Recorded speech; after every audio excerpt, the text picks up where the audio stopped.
आज देखेंगे अपन how to convert potential divider bias circuit of a common emitter amplifier into Thevenin's equivalent circuit.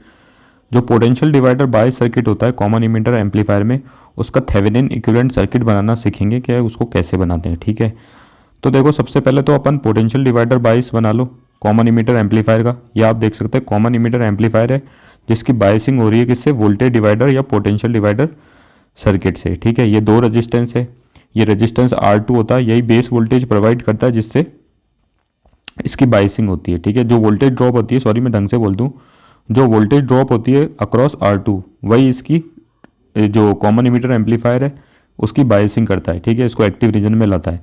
तो देखो इसका थेवेनिन इक्विवेलेंट सर्किट बनाना है, थेवेनिन इक्विवेलेंट सर्किट।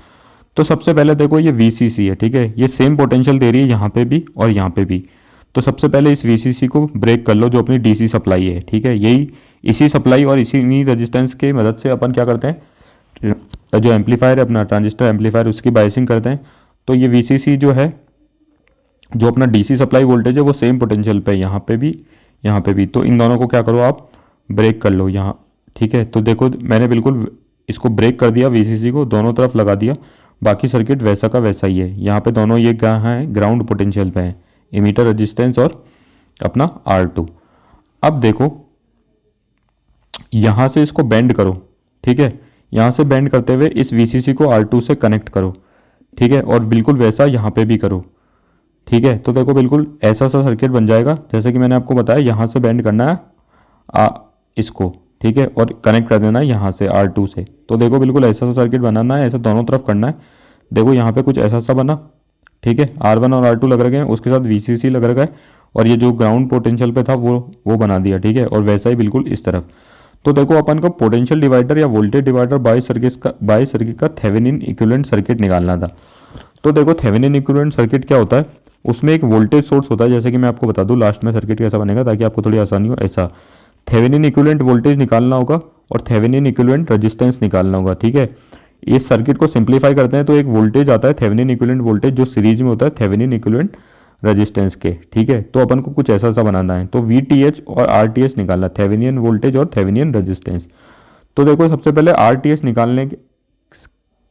कैसे निकालते हैं, तो इसमें होता है RTH निकालने के लिए सारे वोल्टेज सोर्स को शॉर्ट कर दो। ठीक है, और अगर उनका कोई इंटरनल रेजिस्टेंस दे रखा है तो उनको उनके इंटरनल रेजिस्टेंस से रिप्लेस कर दो, और करंट सोर्स है तो उनको ओपन कर दो। तो देखो अपन को सिर्फ इसका इक्विवेलेंट सर्किट बनाना है। ठीक है, वोल्टेज डिवाइडर बाय इसका। ठीक है, तो ये तो ऐसा का ऐसा रहेगा। तो देखो जैसे कि मैंने आपको बताया कि RTH निकालना है, इसमें RTH निकालना है तो वोल्टेज जो सोर्स है, जैसे कि एक वोल्टेज सोर्स है तो या उनको शॉर्ट कर दो। ठीक है, शॉर्ट मतलब उनका जो वोल्टेज है वो 0। ठीक है, सिंपल शॉर्ट हो जाएगा। या फिर अगर उनका कोई इंटरनल रेजिस्टेंस दे रखा है तो उसको उसके इंटरनल रेजिस्टेंस से रिप्लेस करो। ठीक है, तो यहाँ पे इसका इंटरनल रेजिस्टेंस दे नहीं रखा, तो देखो इसको इसके इंटरनल रेजिस्टेंस दे नहीं रखा तो इसको शॉर्ट कर दो सिंपली। तो देखो शॉर्ट कर दिया तो R1 और R2 सिंपल बना दिए। तो अपन को अब RTH निकालना है, थेवेनिन इक्विवेलेंट रेजिस्टेंस निकालना है। तो देखो R1 और R2 किस में है, पैरेलल में।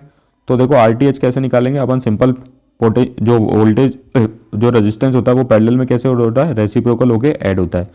तो 1/R1 प्लस 1/R2 सिंपल सी कैलकुलेशन करेंगे तो ये RTH 1/RTH आ गया, इसका रेसिप्रोकल करेंगे तो अपना RTH आ गया। RTH क्या आ गया, R1 into R2/R1 plus R2। तो देखो अपने पास RTH आ चुका है। ठीक है, अब अपने पास निकालना है VTH थेवेनिन वोल्टेज। तो देखो ये सर्किट मैंने वापस ऐसे का ऐसा ड्रॉ किया। अब अपन को थेवेनिन वोल्टेज निकालना है इस सर्किट से। तो देखो थेवेनिन वोल्टेज निकालना है तो देखो आप सबसे पहले एक बात सुनो, जो वोल्टेज ड्रॉप होती है अपने R2 के अक्रॉस, जैसे कि मैंने बताया था आपको और मैंने काफ़ी वीडियो में बताया था, जो वोल्टेज ड्रॉप होती है R2 के अक्रॉस वही अपनी बाइसिंग करती है अपने कॉमन इमीटर ट्रांजिस्टर एम्पलीफायर की। ठीक है, तो VTH मतलब जो थेवेनिन इक्विवेलेंट वोल्टेज है वो अपन को ये रेजिस्टेंस R2 के अक्रॉस जो वोल्टेज ड्रॉप है एक्चुअली अपन को वही निकालनी है। तो जो थेवेनिन इक्विवेलेंट वोल्टेज है VTH वो क्या है अपना वोल्टेज ड्रॉप अक्रॉस R2, जो इस रेजिस्टेंस के अक्रॉस वोल्टेज ड्रॉप आ रही है जिसको मैंने VR2 मान लिया है। ठीक है, वही अपना क्या होता है बेस वोल्टेज होता है जो कि अपनी इसकी बाइसिंग करता है। बाइसिंग मतलब जैसे कि मैंने काफ़ी वीडियो में बताया, बेस इमीटर जंक्शन को फॉरवर्ड बाइस करता है और बेस कलेक्टर जंक्शन को रिवर्स बाइस करता है ताकि ये एक्टिव मोड में काम करे।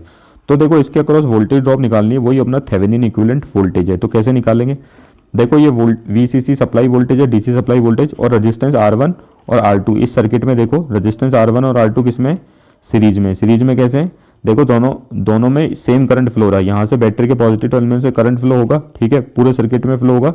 तो यही I1 करंट इससे फ्लो हो रहा है और यही I1 करंट इससे फ्लो हो रहा है और अपने बैटरी में वापस चला जा रहा है नेगेटिव टर्मिनल के अंदर।